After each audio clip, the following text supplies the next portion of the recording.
So continuing on for my training and my testing for the power mechanics cycle, uh, the workout was Murph prep. Hey, look, there's a Murph shirt right there. So the Murph movements are running, pull up, push up, squat. So I made a side by side.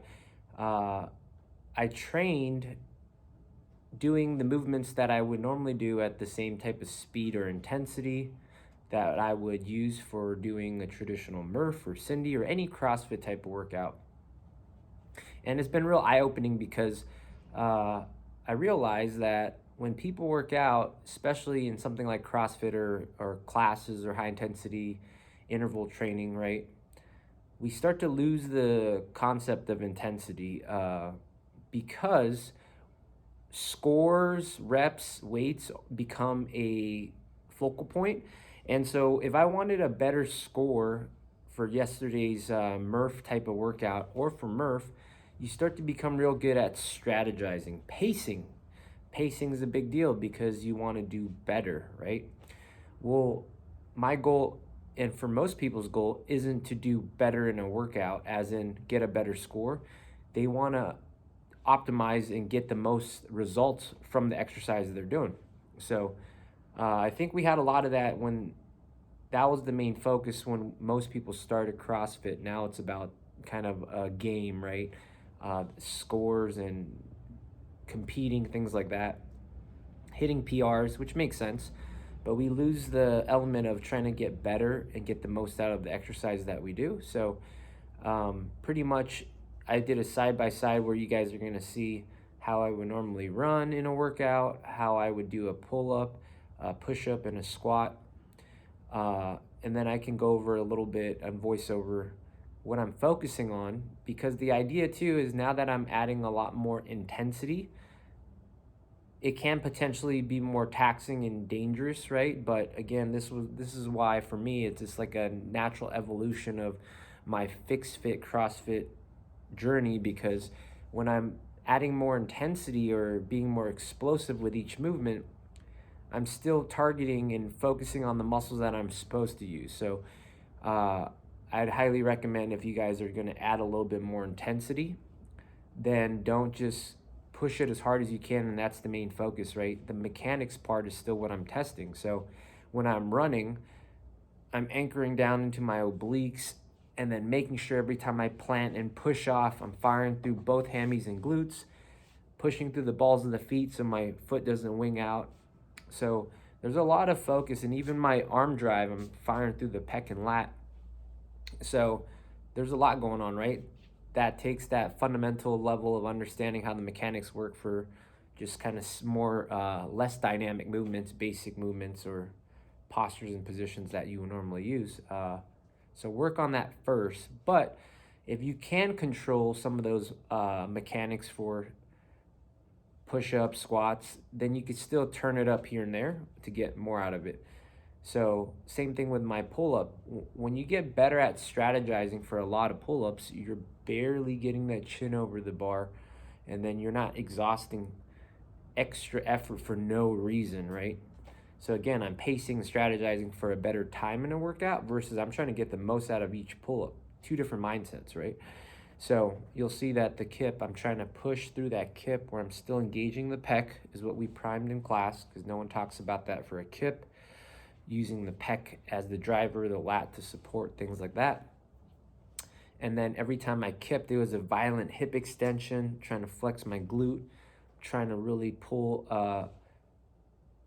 violently as well, versus just enough to get the chin over. And then the push-up and squat, the big realization that I felt and saw yesterday, the difference was that when most people like row, squat, push-up, it's usually at just a consistent rep out pace, like a jog, or even if you go faster, it becomes a run pace. The kind of power output doesn't change within the rep, so there's really no explosive force. So when I'm working with rowers, right, same thing. When people row, they tend to do the same cadence for the pull and for rowing, and if they want to row faster, they're just gonna row faster. There isn't a break where it's like an Olympic lift where you're kind of patient, and then, right? So same thing with the push-ups. where more things function like a golf swing too, or throwing a ball. You can't just move the arm faster. So for the push-ups yesterday, I was loading, making sure the pec and lats on, right? All that's still in play, core tight, glutes tight. But then when I came down, I'm sequencing, firing my glute, hammy, and lat so that I could tighten all that up like a bottom of a bench press and then drive out every single push-up versus that consistent just rep out pace. Same thing with the squats. You will see the video where instead of just going down and up, getting really good at suffering, right? That's kind of the mindset these days for these high intensity interval classes. Just the more you sweat and suffer, the more improvements you get, which is completely false in my opinion.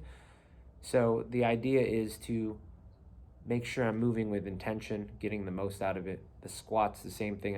You'll see I'm just moving up and down versus a violent leg drive through the VMO, tightening up the glutes. And it's just a lot more intention where I'm powerful through that drive. So something as simple as like body weight workout with a little running, which is Murph or Cindy, things like that. You can still get a lot more out of each movement with the right intention. Now for the run, I can't sprint the whole time. So it really changes the focus, just the whole workout in general, right? The push-ups, I was able to maintain a bigger set, that's fine. But for let's say a 400 meter, 200 meter run, I picked 1 or 2 times where I was able to sprint a short duration and then I would jog the rest of it. So keep in mind that when I'm what I'm trying to do is add a lot of power with the right mechanics. It's in short bursts, right? And then hopefully I'll get more condition. My muscles will focus on kind of rebuilding, acclimated to this style of training so that I can gradually build up to it. Because again, I'm trying to build in power so it's applicable to life. It's functional, but I'm not trying to do this where I wreck my body, right? Because again, if I just started doing like plyos and jumps and push-ups super hard, just doing more reps, I will get stronger and more powerful, but I'm doing it through the shoulder, through the, I'll get an impingement, I'll tweak my elbow, whatever. Not about that life either. So it's the blend of two. It's trying to get more powerful with the right mechanics. So check out the videos, tag to this, the side by side, and then see if you can notice the difference. You can see the difference, but I'm going to get way more out of power and strength from actually applying a little bit of effort to it. So on the left, like I mentioned, I'm just barely clearing the chin, pacing it so I don't burn out. On the right, look at that violent hip extension. I'm pushing through the pec harder to get more power from it. Same thing for the push-up, just repping it out on the left, down and up, one continuous speed. But you'll see there's a little bit more intention where I'm trying to time glute, lat, and drive. Glute, lat, drive. And then same thing on the left, just the squats, old school, just down and up, no speed, no power. And then you can see my knee extension on the right side, way better.